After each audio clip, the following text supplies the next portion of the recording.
BJP से करिए ना।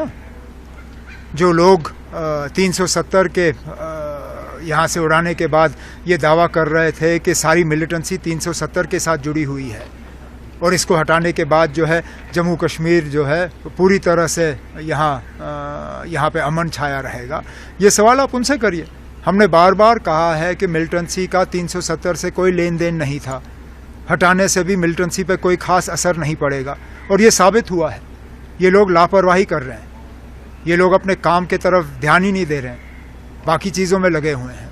आपके जो आला अफसर हैं उनको काम की तरफ कोई ध्यान नहीं है, उनको हालात को सुधारने में जो रोल अदा करना चाहिए वो कर नहीं रहे हैं। फारूक साहब कह रहे हैं कि सेटलमेंट ऑफ इशू के लिए ये जो है अटैक्स हो रहे हैं। मैं उसमें कुछ नहीं कहूँगा ना, ये आपने फारूक साहब से सवाल किया, वो फारूक साहब का जो जवाब है आपके सामने है। सर, क्या आप मानते हैं कि ये सिक्योरिटी लैप्स है बीजेपी की तरफ से? बीजेपी की तरफ से नहीं ना, बीजेपी का ये हुकूमत की तरफ से जो है लापरवाही है, उसमें तो आप इनकार कर नहीं सकते हो। हालात जो हैं दिन ब दिन और ज़्यादा ख़राब होते जा रहे हैं। इसके लिए कसूरवार कौन है? जब एक तरफ से जब हमारी हुकूमत थी, हमारी हुकूमत को इन चीज़ों के लिए कसूरवार ठहराया जाता था, ठीक है ना। अगर उन हमलों के लिए हम कसूरवार थे तो आज जो हमले हो रहे हैं उनके लिए कौन कसूरवार है? जाहिर सी बात है ये लोग हैं और उनको हालात सुधारने में जो रोल अदा करना चाहिए वो नहीं कर रहे हैं।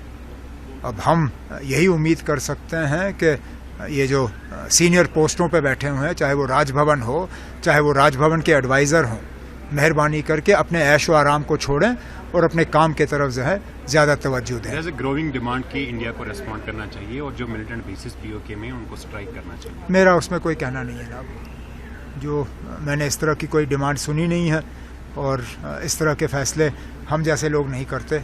इस तरह के फ़ैसले जो हैं वो बड़े पैमाने पे होते हैं, लेकिन इससे पहले भी आपने स्ट्राइक किया, क्या ये हमले रुके?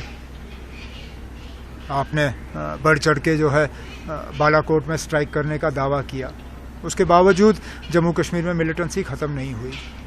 अगर आप मुझे यकीन दिला सकते हो कि स्ट्राइक करने के बाद जम्मू कश्मीर जो है वो पूरी तरह से मिलिटेंसी से आज़ाद किया जाएगा, ठीक है ना, हम भी सुनने के लिए तैयार हैं। उमर साहब, जैसे कि आपने कहा कि इलेक्शन कमीशन जम्मू कश्मीर में असेंबली इलेक्शन की तैयारी में मसरूफ़ है, दूसरी जानब जम्मू में मिलिटेंट के अटैक्स हो रहे हैं, तो कोई एप्रीहेंशन है आपका कि? मुझे कोई एप्रीहेंशन नहीं है।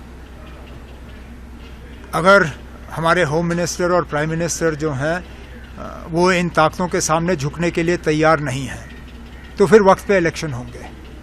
लेकिन अगर हमारे प्राइम मिनिस्टर, होम मिनिस्टर के पैर थोड़े हिल गए और वो इन ताकतों के सामने झुक गए और इन हमलों के बाद उन्होंने इलेक्शन पोस्टपोन किया, तो मुझे लगता है वो हमारे मुल्क के लिए एक बहुत बुरी बात होगी। ये हमले अगर किए जा रहे हैं इलेक्शन पोस्टपोन करने के लिए, तो फिर मैं तो यही उम्मीद करूँगा कि हम इन ताकतों को कामयाब होने नहीं देंगे।